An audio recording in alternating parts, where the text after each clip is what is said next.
Абай Құнанбайұлы 1845 жылы туылған, 1904 жылы өмірден озған. Қазақтың ұлы ақыны, ағартушысы, философы, композитор және аудармашы.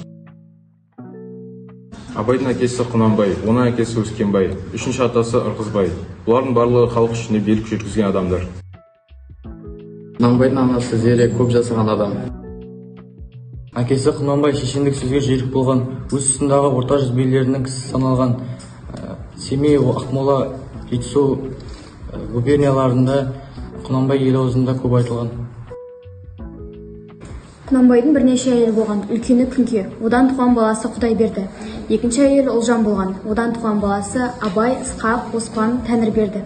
Үшінші әйелі Айғыз, Айғыздан Қалиолла және Ысмағұл болған. Атадан алтау, анадан төртеу деген мағынасы осы. Ал Құнанбайдың төртінші әйелі Нұрғаным болған, одан бала болмаған. Ұлжан мен Айғыз бір ауылдан болып, Құнанбай осылармен тұрған уақытта екі шешенің ортасында төл баласы болып Абай болады.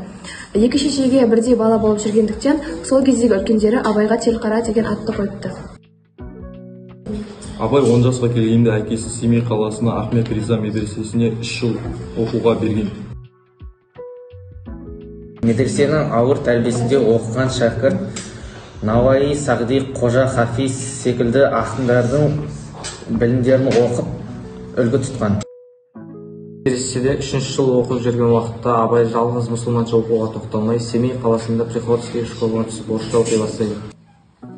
13 жасқа толғанда әкесі Құнанбай Абайды ел билеу жұмыстарына өзіне серік қылмақ болып, жаңа міндетке арнап, жаңа жолға баули бастады. Абайдың ақындығы жастайдан басталған, әліппемен жазылған тілекхат, сап-сап көңілім, болыс болды мінекей, болды да партия, қалдың елім қазағым деген өлеңдерінде елінің заңсыз құлақтарын дейді. Абай жасы 30-дан асқан соң, азды көпті білімін есіне түсіріп, орыстың тілін мықтап оқи бастайды. Абай Құнанбаев алғашқы өлеңдерін араб парсы тілдерінде жазған. Абай шығармаларын зерттеп, ғылыми тұрғыдан біртіндеп ашу әрекеті қазақ әдебиетінде 20-ші жылдардан бастап алады.